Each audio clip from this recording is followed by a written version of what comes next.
नमस्कार। राजस्थान समता मंच में आपका स्वागत है। आखिर कांग्रेस ने लोकसभा के चुनावों की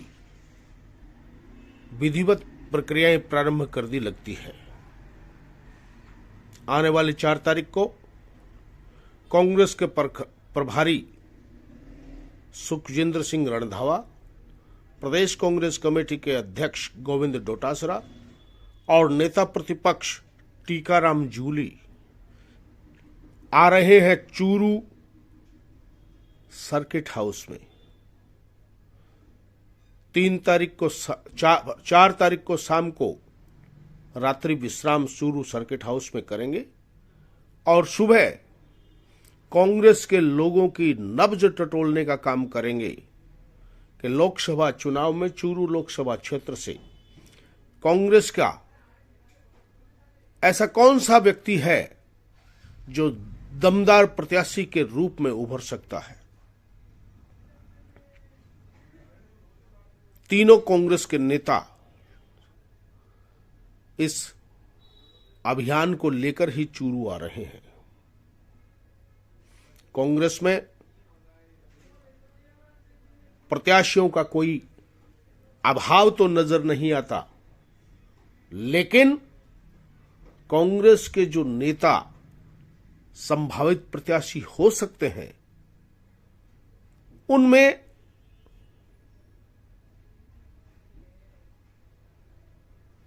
ऐसा लगता है कि उत्साह का अभाव निश्चित रूप से है, क्योंकि वर्तमान में तारानगर से विधायक नरेंद्र बुडानिया, जो चूरू लोकसभा क्षेत्र से 3 बार विजयश्री को वर्ण कर चुके हैं, लेकिन अब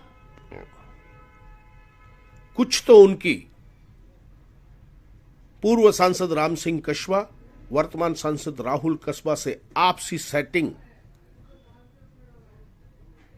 इस काम में बाधा बनी हुई है। दूसरा, नरेंद्र बुडानिया राहुल कस्बा के सामने जीत के प्रति आश्वस्त नजर नहीं आते और यही कारण है कि वे दमदार प्रत्याशी होते हुए भी पीछे खिसक रहे हैं। उनके नजदीकी सूत्र दावा करते हैं कि बुडानिया ने अभी हाल ही में राजेंद्र राठौड़ के जैसे कद्दावर नेता के सामने चुनाव लड़ा है। ऐसे में आर्थिक दिक्कतें नरेंद्र बुडानिया के सामने ज्यादा है, लेकिन कुछ उनके निकटवर्ती लोग इस दावे को हास्यास्पद बताते हैं। उनका तर्क है कि यदि कांग्रेस नरेंद्र बुडानिया के पुत्र अमित बुडानिया को लोकसभा की टिकट देते हैं तो नरेंद्र बुडानिया लोकसभा का चुनाव लड़ने को तैयार नजर आते हैं, लेकिन खुद चुनाव लड़ने से हिचकिचा रहे हैं। ऐसे में अन्य अनेक दिग्गजों के होते हुए भी नरेंद्र बुडानिया के पुत्र पर कांग्रेस दांव खेलेगी, इसमें संदेह नजर आता है। इसके बाद हम बात करें तो कांग्रेस के पास एक और दमदार सशक्त उम्मीदवार सादुलपुर से विधायक रह चुकी कृष्णा पूनिया के रूप में उभरकर सामने आ रहा है, जो नियमित रूप से सादुलपुर की राजनीति में पूर्व सांसद राम सिंह कस्बा, वर्तमान सांसद राहुल कस्बा से लोहा राजनीतिक रूप से नियमित रूप से लेती चली आ रही है और अपनी मेहनत और दमखम के आधार पर उन्होंने सादुलपुर जैसे टफ विधानसभा क्षेत्र में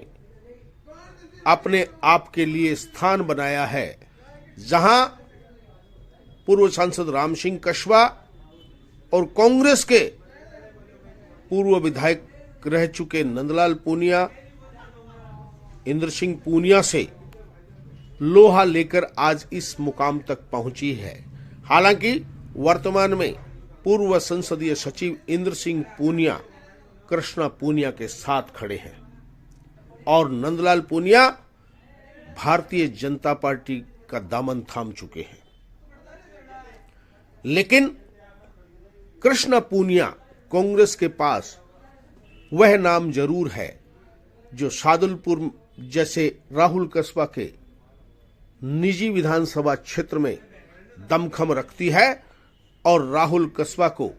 मजबूती के साथ टक्कर देने में सक्षम है। वहीं कृष्णा पूनिया का भादरा, नौहर और तारानगर जैसे विधानसभा क्षेत्रों में भी अपने समाज में और कांग्रेस की राजनीति में अच्छा खासा संपर्क देखने में आता है। भादरा में सीपीएम के विधायक रह चुके बलवान पूनिया जैसे लोग उनके करीबी हैं। लेकिन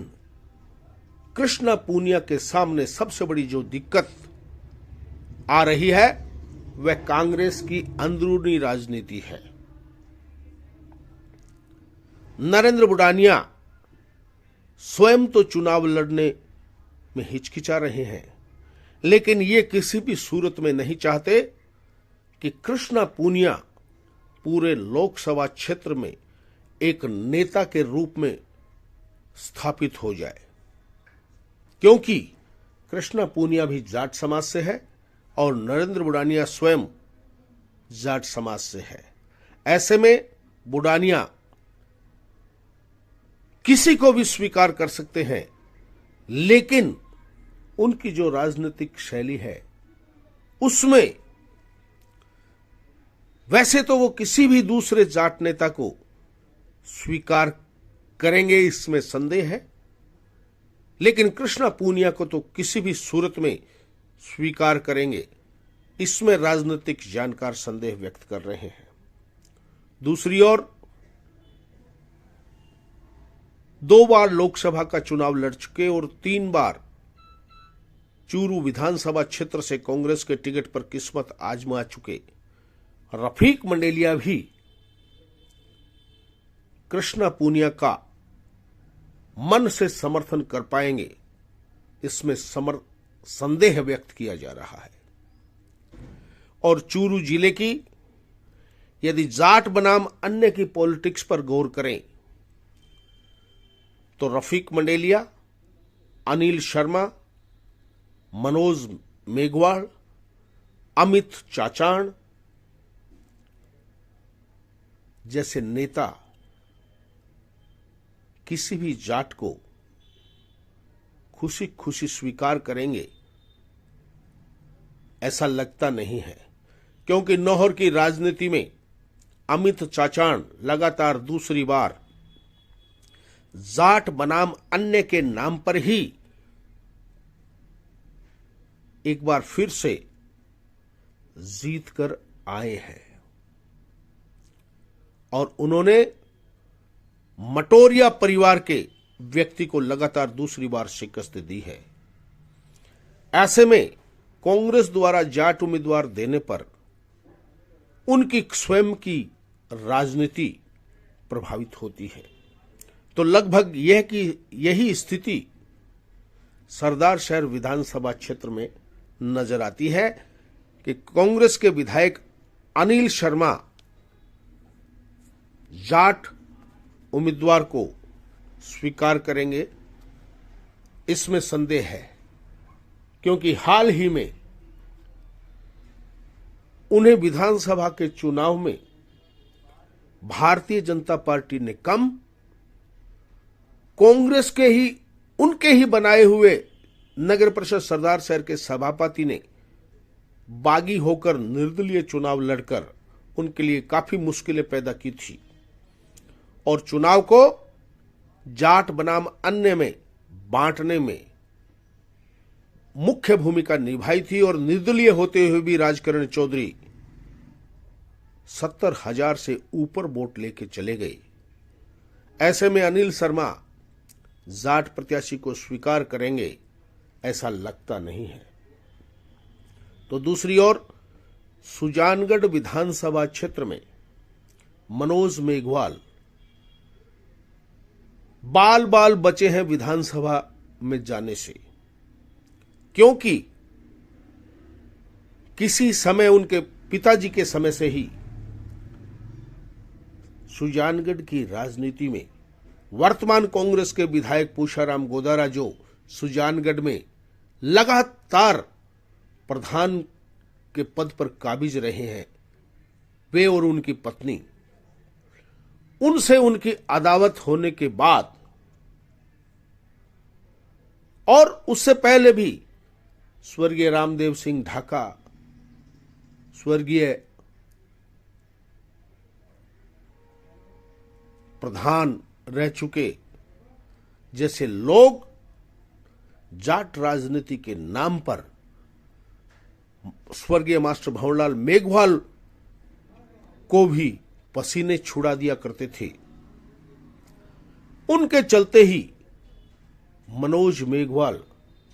जो उपचुनाव में 40,000 के करीब वोटों से विधानसभा में गए थे, इस आम चुनाव में मात्र 2-2.5 हजार वोटों से जीतकर विधानसभा पहुंचे हैं। ऐसे में कांग्रेस के भी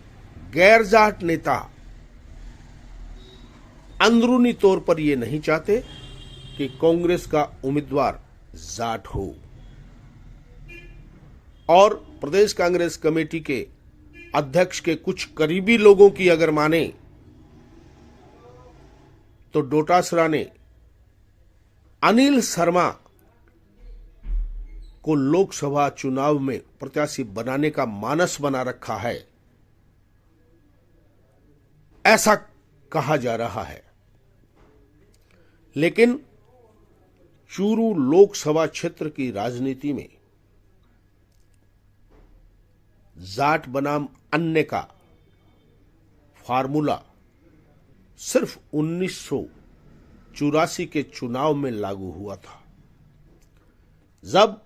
कांग्रेस के स्वर्गीय मोहर सिंह राठौड़ ने स्वर्गीय दौलतराम सारण को 1,25,000 के करीब वोटों से हराने में सफलता प्राप्त की थी। और 84 के चुनाव से पहले स्वर्गीय चंद्रमल बैद की जब चूरू जिले की राजनीति में तूती बोला करती थी, तो चूरू लोकसभा के चुनाव में कांग्रेस की ओर से लगभग हर चुनाव में गैर कांग्रेसी उम्मीदवार ही मैदान में उतारे जाते थे। 1977 में जहां मोहम्मद उस्मान आरिफ ने लोकसभा चुनाव लड़ा, तो 1980 में स्वर्गीय चंद्रमल बैद ने लोकसभा चुनाव लड़ा और 1984 में स्वर्गीय मोहर सिंह राठौड़ ने लड़ा। इनमें सफलता 1984 में पहली बार मिली थी और स्वर्गीय मोहर सिंह राठौड़ का आकस्मिक निधन हो जाने के बाद से कांग्रेस ने 2 बार रफीक मंडेलिया को हम हटा दें तो 85 से लेकर 2019 तक के चुनाव में लगातार जाट उम्मीदवार पर ही अपना भरोसा जताया। भले ही 2013 के चुनाव में प्रताप पूनिया जो कांग्रेस के उम्मीदवार थे अपनी जमानत भी नहीं बचा पाए थे, लेकिन कांग्रेस ने जाट पर ही भरोसा किया। 2009 और 2019 में जरूर कांग्रेस ने गैर जाट के रूप में रफीक मंडेलिया को कांग्रेस का उम्मीदवार बनाया और वे 2009 में तो मात्र 12,000 वोटों से चुनाव हार गए, तो 2019 में अच्छे खासे वोटों से चुनाव हारे थे। ऐसे में प्रदेश कांग्रेस कमेटी के अध्यक्ष गोविंद डोटासरा, कांग्रेस के प्रभारी महासचिव सुखजिंदर सिंह रणधावा और नेता प्रतिपक्ष टीकाराम जूली 5 तारीख को कार्यकर्ताओं और कांग्रेस के नेताओं से विचार विमर्श कर किस नतीजे पर पहुंचते हैं, यह तो आने वाला समय में जब कांग्रेस अपना प्रत्याशी घोषित करेगी तब ही पता चलेगा। लेकिन कांग्रेस के साथ इस बार एक संयोग अच्छा माना जा रहा है और वो ये कि यदि कांग्रेस जाट को उम्मीदवार के रूप में लोकसभा चुनाव में प्रत्याशी बनाती है तो वह जाट नेता चाहे भारतीय जनता पार्टी का उम्मीदवार कितना भी मजबूत क्यों न माना जा रहा हो, जाट मतों में विभाजन अवश्य कराएगा और कांग्रेस का उम्मीदवार जब विभाजन करवाएगा तो वो 30 से लेकर 50% तक हो सकता है और कांग्रेस के मूल परंपरागत वोट अनुसूचित जाति जनजाति और मुस्लिम उनके साथ जुड़ जाते हैं, तो फिर भारतीय जनता पार्टी की अंदरूनी राजनीति जो इस वक्त बेहद बिगड़ी हुई और तनावपूर्ण है, उसका लाभ कांग्रेस के उम्मीदवार को निश्चित रूप से मिल जाएगा, क्योंकि चूरू लोकसभा क्षेत्र में 2 से 2.5 लाख के करीब राजपूत मतदाता है और राजपूत मतदाताओं के साथ ही मूल ओबीसी, ब्राह्मण और बनियों इनका एक हिस्सा राजपूत मतदाताओं के साथ ही आमतौर पर मतदान करता आया है और गत विधानसभा चुनाव में नरेंद्र बुडानिया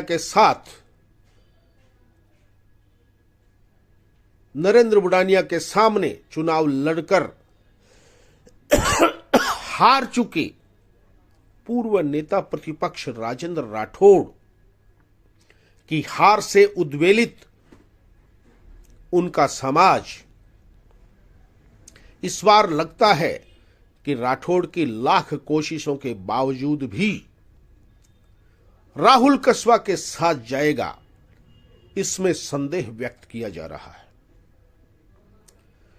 तो भारतीय जनता पार्टी की इस आपसी फूट का लाभ भी कांग्रेस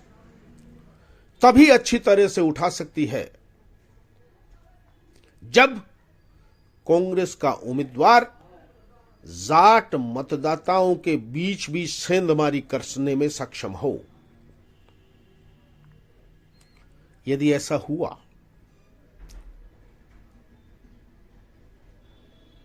और कांग्रेस ने कृष्णा पूनिया, पूर्व विधायक शादुलपुर, पूषाराम गोदारा वर्तमान विधायक रतनगढ़,